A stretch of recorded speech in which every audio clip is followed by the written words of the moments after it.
Une fois, j'ai reçu un diplomate français qui me disait « Qu'est-ce que nous attendons de la France aujourd'hui ?» Et ce que je lui ai dit, tout ce que nous voulons, c'est que vous nous laissiez tranquilles. Nous ne voulons rien, nous ne voulons pas d'aide, nous ne voulons rien de la France. Rien. Ils ont arrêté leur aide au développement. Ça fait combien de temps? Ça fait combien de temps? Nous nous portons beaucoup mieux aujourd'hui. Et rien qu'en dénonçant les accords de non-double imposition, ce que nous engageons dépasse ce que la France nous donnait à travers l'aide au développement. Rien que par cela. La France prend l'argent des Africains pour endetter les Africains. La France utilise les capitaux des Africains pour endetter les Africains. Comment ils font? Comment on le fait? Prenons un exemple. Imaginons un seul instant, on vous prête, vous, 12 000 milliards d'euros de France, enfin, on vous confie ça. Eh bien, pendant un an, même puisque vous n'allez pas garder cet argent sous le paillasson, sous le matelas, vous allez confier ça à un banquier. Le banquier vous dit, je vous rémunère pour 1% seulement. J'ai dit, on vous confie et vous placez ces 12 000 milliards dans une banque qui vous rémunère ne serait que pour 1%. 1% des 12 000 milliards, c'est 120 milliards d'intérêts seulement. 120 milliards. C'est comme ça que ça fonctionne. Eh bien, la France, un seul exemple, donc, ces intérêts rapportés en faveur de la France plus dessus, elle va aller prêter cet argent aux Africains, tabour battant, en mutant tous les journalistes, on s'en va aider les Africains. C'est-à-dire qu'on s'en va prêter l'argent des Africains aux Africains. Mais d'abord, c'est de l'argent qui est placé sur les marchés internationaux, avec donc la France a des revenus de cet argent-là, ensuite prêter aux Africains. Mais je vais vous dire en 2 mots, c'est très simple. Vous avez des comptes d'opération de tous les pays africains, 14 pays. Quand la Côte d'Ivoire, il y a des pays qui sont toujours en positif sur leur compte. Il y en a qui sont toujours juste ou en négatif. Alors, on prend sur l'argent de ceux qui sont en positif et qu'on détient pour prêter à ceux qui sont en négatif. Donc, on prête l'argent des Africains aux Africains. C'est ça, l'aide au développement. Il faut le savoir, parce que les Français ont le sentiment d'être pillés par les Africains et qu'on aide les Africains et qu'ils se débrouillent pas. On leur prête leur propre argent. Que ça soit clair, c'est la vérité. Vous citez François Mattei, d'ailleurs, les propos, pour rester 2 secondes sur le sujet, les propos d'un ancien directeur d'une banque centrale africaine. Il déclare « La France est un nain économique en Europe sans la maîtrise de ce franc CFA ». Donc c'est assez parlant. C'est assez parlant et c'est sans doute vrai, parce que il faut rappeler que le franc CFA était... On va pas remonter à la création du franc CFA. Au début, on a indemnisé les gens qui avaient des esclaves dans les colonies. On leur a donné de l'argent. Et avec ça, on a fondé une banque à Dakar. Et de cette banque est sorti le franc CFA. Donc quand même, l'origine du franc CFA est assez particulière. C'est d'ailleurs le franc des colonies françaises d'Afrique, CFA. Bon, après, on a dit de la communauté financière africaine, parce que c'est aussi beaucoup plus joli, et la sémantique compte en politique. Mais en tout cas, De Gaulle, lui, il a maintenu ces choses-là. Pourquoi? Parce qu'après la guerre, la France était exsangue. Après l'occupation allemande, elle était exsangue. Donc il s'est appuyé pendant la guerre et après la guerre sur l'Afrique. C'était ce qu'on avait de plus fort, avec des matières premières pas chères. Avec le franc CFA, vous avez pratiquement gratuite. Donc ça a été le fondement du redressement français. Il faut le savoir. Ça a participé au redressement français très fortement, très fortement. Donc si on le perd, avec tout ce que ça comporte, je vais donner un exemple. Quand il y a dans un pays comme le Nigeria, qui a une monnaie qui fluctue, il y a beaucoup de compagnies d'aviation qui s'en sont retirées parce que leurs dividendes avaient fondu. C'est-à-dire leurs bénéfices qui étaient au Nigeria se retrouvaient à zéro. La France a négocié, Air France a négocié. Eh bien, dans les pays du franc CFA, ça ne varie pas. C'est-à-dire que les entreprises françaises peuvent investir, savent qu'elles vont retrouver à terme leur argent. Donc c'est aussi une grande sécurité pour les groupes français pour travailler là-bas. Donc, ne nous trompons pas, ce n'est pas nous qui avons besoin d'eux.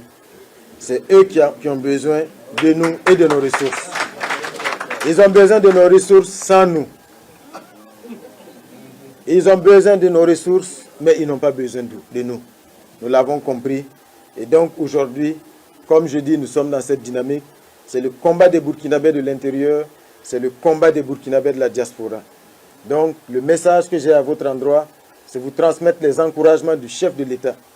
Parce que c'est un combat qui va être dur, c'est un combat de longue haleine, et c'est un combat dans lequel l'ennemi va toujours briller par des stratégies perfides, de manipulation.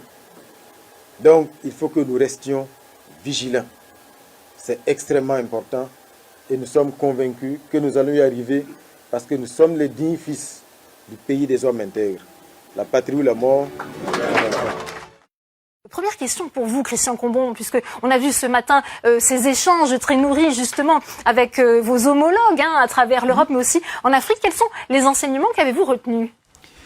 Moi, j'ai dit dans mon intervention ce matin, l'Afrique est notre avenir. L'Afrique est notre avenir parce que c'est un continent qui est à 14 kilomètres de l'Europe, à Gibraltar, et que c'est un continent en plein développement. On a souvent tendance à le caricaturer en voyant l'Afrique d'il y a longtemps. Or, c'est une Afrique connectée, c'est une Afrique où se développent les start-up, où le téléphone portable a sauté le passage au filaire, là où les nouvelles énergies, notamment le solaire, est en train de faire une éruption très importante. Et donc, l'Europe aurait bien tort de ne pas se préoccuper de ce qui est en train de se passer sur ce continent. Quelle est la situation de l'Afrique aujourd'hui? Ce que nous voyons, c'est que l'Afrique exerce dans les affaires internationales un rôle croissant, ne serait-ce qu'économiquement. Elle exerce un rôle croissant. Elle est devenue un acteur essentiel de la communauté internationale et que donc nous devons jeter un œil nouveau et un œil attentif sur ce qui lui arrive. D'autre part, nous voyons bien que l'Afrique est au cœur de tous les grands débats critiques qui sont ceux de notre temps. Politiquement, on a subi une défaite stratégique. Et c'est pas moi qui le dis, c'est encore M. de Villepin qui le disait récemment. C'est une défaite stratégique au Sahel. Je voudrais vous donner l'exemple de mon territoire, Marseille, où je suis élu. Le président de la République veut faire de mon territoire, de Marseille, la capitale de l'Euroméditerranée, et nous y travaillons d'arrache-pied. Nous avons, avec la Chambre de commerce, créé une association, Africa Link. C'est plus de 250 entreprises qui commercent avec l'Afrique. Nous avons créé, avec la métropole, des événements comme Emerging Valley, qui facilitent les relations entre les start-up africaines et les start-up marseillaises. Et d'ailleurs, plus de 350 start-up africaines 350 start-up africaines répondent à des appels d'offres. Nous avons mis aussi en place un forum Europe-Afrique qui facilite les passerelles et nous avons plus de 5000 étudiants qui viennent chaque année africains étudier dans nos universités. Vous l'avez compris, nous avons compris l'enjeu de l'Afrique et nous avons plus besoin de l'Afrique que l'Afrique a besoin de nous. Je le répète, nous avons plus besoin de l'Afrique que l'Afrique a besoin de nous et c'est pour cela que cela marche. Cette prise de conscience qu'il y a aujourd'hui de ce qu'on appelle non pas la nouvelle indépendance. Personne n'est indépendant. Les Américains ne sont pas indépendants aujourd'hui. Quand les Africains nous disent aujourd'hui c'est l'Afrique aux Africains, c'est pas d'indépendance qu'ils parlent, c'est de souveraineté. C'est de souveraineté. C'est moi je suis malien, c'est moi qui choisis pour le Mali. Quels que soient les choix que je fais, ça ne vous regarde pas et c'est moi qui les assume. Moi, je suis la Centrafrique et je prends comme monnaie nationale la crypto-monnaie. Ça vous embête, c'est mon problème. C'est ça en fait. Et c'est en ce sens que je dis que les États africains se sont retrouvés autour de ça. Vous savez, aujourd'hui, moi, je suis persuadé que c'est pas l'Afrique qui a besoin de nous. C'est l'inverse. Ouais. C'est nous qui avons besoin de l'Afrique. Nous, on est en train de parce que pour l'avenir, c'est là où ça va se passer. Vers le déclassement. Le paradigme africain, l'Afrique aux Africains, c'est nous qui choisissons. Vous n'avez pas à décider pour nous. Oui, c'est très important parce que on voit bien qu'alors nous, on est dans quel que soit le manière dont on se regarde, la France, on n'est plus du tout dans le coup là par rapport à tout ça. Alors moi, je suis encore étonné que on n'ait toujours pas compris et tiré toutes les leçons et vu jusqu'au bout la signification de ce message de l'Afrique aux Africains. Oui.